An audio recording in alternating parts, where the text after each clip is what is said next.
নমস্কার, শম্পার রান্নাঘরে আপনাদের সবাইকে স্বাগত। আজ আমি একদম ঘরোয়া জিনিস দিয়ে একটি রেসিপি নিয়ে হাজির হয়েছি। স্ন্যাক্সের রেসিপি, কারি পাতার পকোড়া। এই জন্য কারি পাতা বাড়ি থেকেই তুলে নিয়েছি, পরিষ্কার করে ধুয়ে একটু কুচিয়ে নিয়েছি আমি। পেঁয়াজ কুচি, কাঁচা লঙ্কা কুচি, বেসন, সয়া সস আর গোটা জিরে, জোয়ান, চাট মশলা, হিং, খাবার সোডা, চালের গুঁড়ো। একটা মিক্সিং বলে কারি পাতাগুলো নিয়ে নিলাম আমি। কারি পাতা কিন্তু ভীষণ উপকারী একটি পাতা। এই পাতা সেদ্ধ করে জল মাথায় দিলে চুল ভীষণ ভালো থাকে। বেসন দিয়ে দিলাম, এর সঙ্গে দিয়ে দিলাম 1 চামচ জোয়ান, 1 চামচ গোটা জিরে, পেঁয়াজ কুচি আর কাঁচা লঙ্কা কুচিটাও দিয়ে দিলাম। বন্ধুদের কাছে অনুরোধ, সম্পূর্ণ ভিডিওটি দেখবেন। চালের গুঁড়ো দেব 2 চামচ। লাইক, কমেন্ট ও শেয়ার করবেন যারা পুরনো বন্ধু, আর যারা নতুন বন্ধু তারা লাইক কমেন্টের সাথে সাথে অবশ্যই একটি সাবস্ক্রাইব করবেন। আদা বাটা 1/2 চামচ। যারা সাবস্ক্রাইব আমাকে করেছেন তাদের অসংখ্য ধন্যবাদ। দিয়ে দিলাম হলুদ গুঁড়ো 1/2 চামচ, স্বাদ মতো লবণ। সমস্ত উপকরণগুলো দিয়ে আমি একসাথে মেখে নেব। দিয়ে দিলাম 1 চামচ সয়া সস। সয়া সস দিলে পকোড়ার ফ্লেভার কিন্তু অসম্ভব সুস্বাদু হয়, মানে ফ্লেভারেই খেয়ে নেবে। পরিমাণ মতো তেল আমি গরম হতে দিলাম। অপর দিকে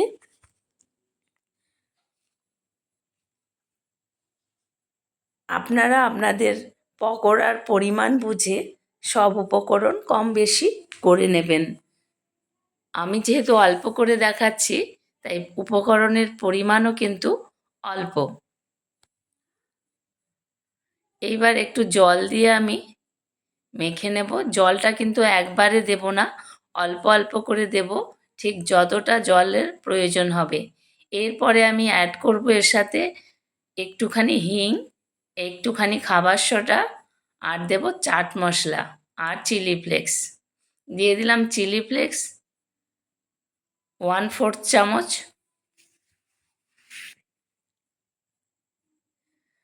বন্ধুদের কাছে আবারও অনুরোধ করছি, সম্পূর্ণ ভিডিওটি দেখবেন। জল দিলাম অল্প করে, প্রথমে আমি অল্প করেই জল দেব। হাত দিয়ে মেখে নিলাম,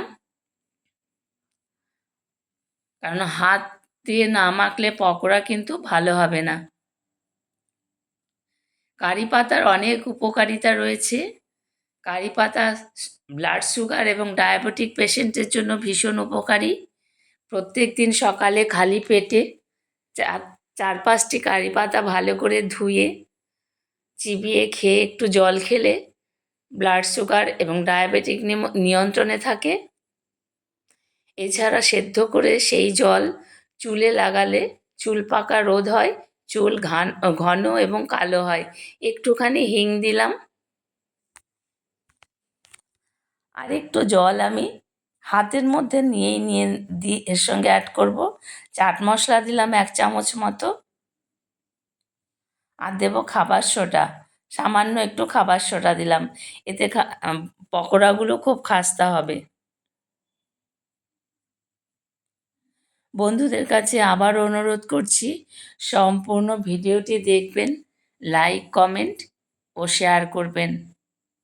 যারা এই পর্যন্ত আমাকে নিয়ে এসেছেন তাদের অসংখ্য ধন্যবাদ। আর একটু আমাকে সাহায্য করুন, এই অনুরোধ রইল।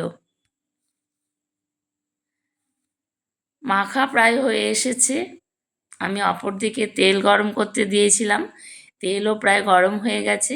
আমি গোল গোল শেপে পকোড়াগুলো ভাজবো, ঠিক বলের মতো করে।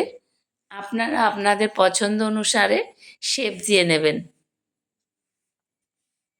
ঠিক এই রকম বলের মতন করে পকোড়া কিন্তু একটু হলহলে মাখা হলে ভালো হয় না, এই রকম একটু শক্ত শক্ত মাখা হলে পকোড়াগুলো কিন্তু খুব সুন্দর হয়।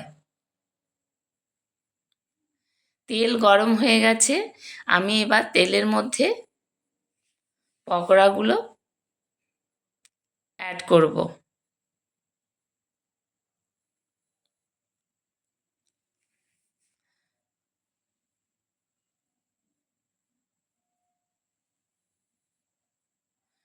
বন্ধুদের কাছে আবারও অনুরোধ করছি, সম্পূর্ণ ভিডিওটি দেখবেন। আপনারা বাড়িতে একবার অবশ্যই ট্রাই করবেন, অসম্ভব সুস্বাদু হয় এই কারি পাতার পকোড়া। না খেলে কিন্তু বিশ্বাস হবে না, সত্যি অসাধারণ খেতে। আমি যেভাবে বানালাম সেইভাবে একবার বানিয়ে খেয়ে দেখুন, দুর্দান্ত সুস্বাদু এই পকোড়া। এছাড়া উপকারিতাও রয়েছে এই পাতার যথেষ্ট। চায়ের সাথে স্ন্যাক্স হিসাবে বা কফির সাথে স্ন্যাক্স হিসাবে, এছাড়া ভাতের পাতে ডালের সাথে, কিংবা বিকেলে এমনিতেও স্ন্যাক্স হিসাবে এই পকোড়া খাওয়া যায়। দুর্দান্ত সুস্বাদু হয়। চাট মশলার পরিবর্তে আপনারা একটু আমচুর পাউডারও দিতে পারেন যদি ঘরে থাকে। আমার চাট মশলা ছিল, তাই আমি চাট মশলাই এখানে ব্যবহার করেছি। আমচুর পাউডার দিলেও কিন্তু অসম্ভব সুস্বাদু হবে এই পকোড়া।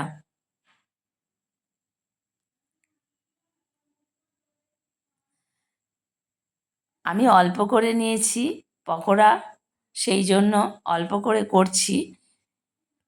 আপনারা পকোড়ার পরিমাণ অনুযায়ী সব উপকরণ কিন্তু অ্যাড করবেন। আমি এক পিঠ উল্টে দিলাম, এইবার আরেকটু নেড়ে চেড়ে দেবো।